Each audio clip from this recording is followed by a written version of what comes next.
With Fallout 4 just around the corner, this might be your last chance to have a big in-depth playthrough of Skyrim. Well, at least for a while anyway. So I thought I'd share with you guys my top 10 immersive mods for Skyrim. If you're someone who hasn't really modded Skyrim much, or just doesn't really use immersive mods that often, I guarantee this will make your game feel fresh and new again. Number 1. Skyrim Enhanced Camera. This is a tiny little SKSE plugin that's pretty much essential for me every single playthrough of Skyrim. You know how in most first-person games you can't really see your body or your legs? Well, this mod adds the ability to actually see your body and your legs. This is only a really small mod and it's actually something quite minor, but I guarantee once you use it, you'll never go back. Number 2. Hunterborn.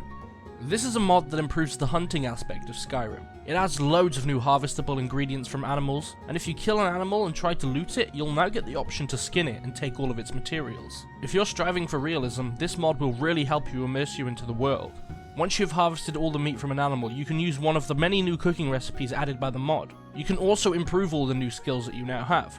For example, when you first start out and you try to harvest some meat from an animal, it'll take quite some time, but the more you do it, the better you'll get at it. And that'll mean you'll be able to do it faster next time. And that pretty much applies for all the abilities added by this mod. If you've done everything in Skyrim from going to quest, that can get kind of boring. So if you want something else in the world of Skyrim, try this mod out, it's actually extremely addictive. Number 3. Realistic Needs and Diseases. In vanilla Skyrim, food is practically worthless, and the diseases are really nothing to be worried about. Well, this mod makes it so it's mandatory that you eat, sleep, and drink. So combine this mod with Hunterborn, and it's a perfect combination. When you're roaming around in the wild and you see an elk in the distance, usually you just let it go or just kill it out of boredom. But now there will actually be a reason to go after it and hunt it down. If you don't eat or drink over a certain period of time, your character will actually start to take debuffs, and will actually starve to death if you don't eat. This is the type of mod that just sucks you into the world a little bit more. Combined with Hunterborn, it's really quite a unique experience. Number 4. Frostfall. With this mod, it makes Skyrim's cold atmosphere and landscape a potential threat. This mod actually adds a cold and warm feature to the game. If you get too cold, you could eventually freeze to death, so basically, just use your common sense and don't jump into an icy lake, because it will kill you. This mod actually adds the ability to make your own little camp and campfire, so when you're trapped outside in the freezing cold night, if you have the right supplies, you can actually create somewhere warm so you can survive. So that makes firewood actually useful. So next time you walk past a pile of firewood, you might actually be inclined to go cut some. When you're freezing cold, you will actually start to take some debuffs, like minus stamina, minus health, and eventually you will die. So it's always worth it to have some extra firewood on your back, just in case you get stuck out in a snowstorm. Because if you warm yourself right up again, you'll live through it, and those debuffs will be obsolete.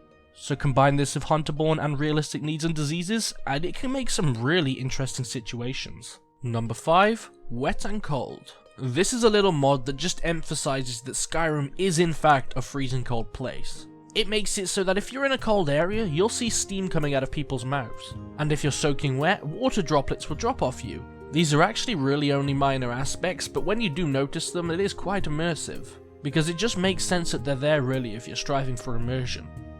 Number 6. Touring Carriages. I always found it rather strange that in Skyrim, the carriages never actually moved. They were always just kind of there.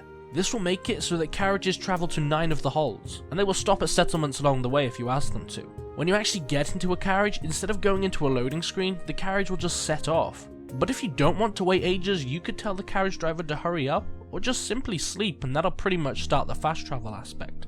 You would never really think something just as small as this would actually really help the immersion, but it really does. You can just sit back and take in the view if you want, or just go there straight away.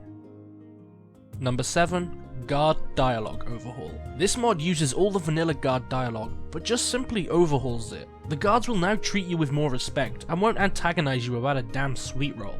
I believe that this actually adds some new lines to the game used from some unused game files. With the mod, you will actually be treated with the respect the Dragonborn deserves. Yet again, just something minor, but it really does shine through when using it.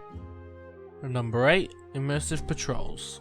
This is a nice little mod that just makes the world of Skyrim feel just a little bit more alive. It adds scheduled patrols from every single faction in the game, including all of the DLC, so you could be walking around and minding your own business, and then just stumble across a group of vampire slayers. Or you could find that some enemy factions have collided together and now are trying to kill each other. It really does just reinforce the fact that you're in a war-torn land. Number 9. NPC Bartering. This is yet another simple but effective mod. This mod adds the ability to barter with all friendly NPCs, because if you think about it, you could just go up to someone and ask if they wanted to trade stuff. It's nothing immersion breaking, and also it comes in really handy for situations like if you're using the Realistic Needs and Diseases mod, are out in the wild and can't find anything to kill, but you stumble across a hunter, or even just a patrol if you're using the Immersive Patrols. It really just helps make the world feel a bit more alive. Number 10. Pumping Iron. This mod adds a dynamic muscle growth feature into Skyrim. Every time your character gets a skill point in smithing or in combat, their muscles will slightly increase. But for this effect to take place, you'll have to sleep. The change is ever so subtle that you won't go from being a twig to the Hulk in the same day. It fits in seamlessly throughout your playthrough. And if you're using the Realistic Needs and Diseases mod, your character will have to sleep anyway, so it's not really going to be much of an inconvenience for you.